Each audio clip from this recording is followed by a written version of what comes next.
Alors avant la Révolution, dans la cathédrale de Saint-Malo, qui est juste à côté, eh bien, étaient conservées de nombreuses reliques de saints.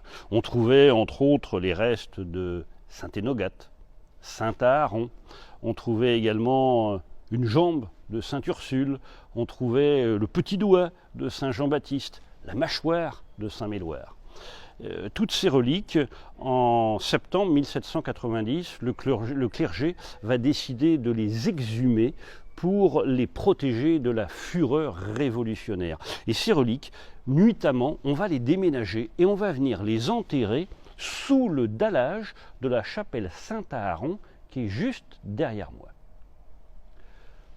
Ils ont bien fait, puisqu'on dit qu'en 1794, il y avait la cathédrale ayant été totalement pillée, il y avait un salpêtrier qui s'était installé dans la cathédrale, qui faisait tourner ses fours et qui pour ça se servait des boiseries de la cathédrale pour alimenter ses fours. Donc clairement, ça avait été une bonne idée que de transporter ces reliques. Au milieu du XIXe siècle, des ouvriers travaillant à l'entretien de la chapelle Saint-Aharon vont soulever le dallage et vont découvrir ces ossements, qui malheureusement étaient absolument impossibles à identifier puisqu'ils avaient été enterrés pêle-mêle.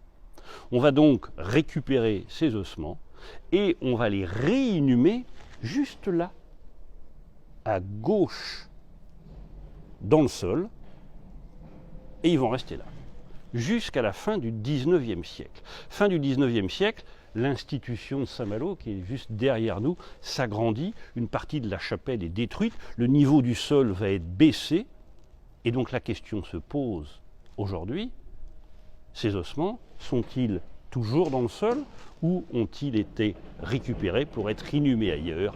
Mystère.